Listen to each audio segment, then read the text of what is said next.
одамна, може би кога била отворена првата месарница, песот го намирисал тоа, дошол пред дуќанот, се врткал ваму-таму, па дури почнал и муцката да ја вовлекува низ полуотворената врата.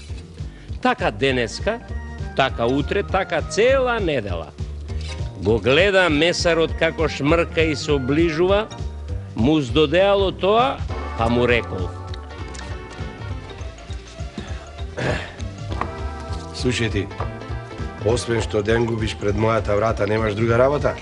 Мајсторе, ти се восхитувам на занаетот. На месарскиот. Блазе си ти, мајсторе, ти си среќен човек. На таквите како тебе би требало да им слугува целиот свет. Значи ти сакаш да ми бидеш помошник, а? Не помошник, и чирак, мајсторе, ако треба. Земи ме, бе, мајсторе, земи ме. Работата ќе ни оди како мед и млеко. Добро, Песу, колку ќе бараш да ти платам за тоа? Ништо, бе, мајсторе, ништо не барам. Ништо не барам, ќе ти работам без динар, од утро до мрак. Ами, од што ќе се храниш, бре, Песу, бре? Како ќе си купиш храна, ако нема да си заработиш некоја паричка, а? Не ми треба ништо, мајсторе. Ја. Доволен е мирисов. Мирисов ќе ме храни, мирисов од бунчево, од колбаски, од сланинчето. Пред да реши што да стори, месарот кој претходно имал лошо искуство со кучиња и мачки, малку прошетал, два пати размислил, па рекол: Мој Песу, такви што се хранат од мирис и со гледање со очи, ниту имало, ниту постојат, ниту ќе постојат. Види се, вака, ние да се договориме вака, ти да стоиш вака како досега, да се шеташ по дуќанот, па мене кој ќе ме нема, да ми го чуваш дуќанот, ете тоа. Не, бре, мајсторе, не сум знаел дека вие месарите сте толку скржави. Песу, повлечи си го зборот, Песу. Ма како, бре, мајсторе, да стојам надвор и да го чувам дуќанот?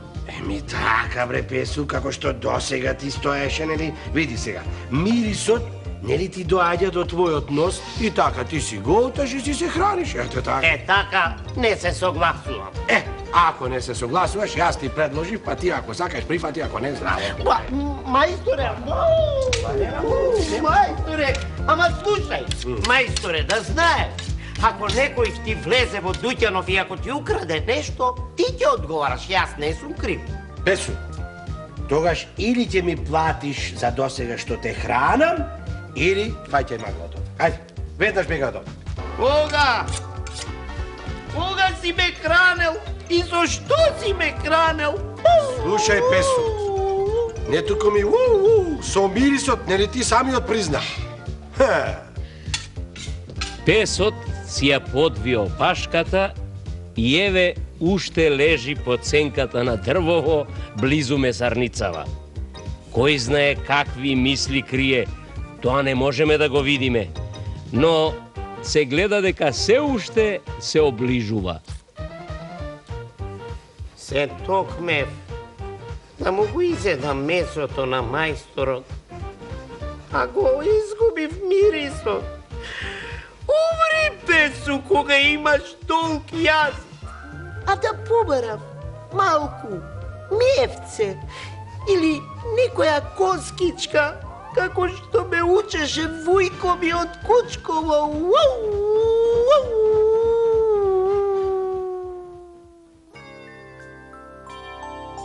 Светот најсладко што е, а сонот малечко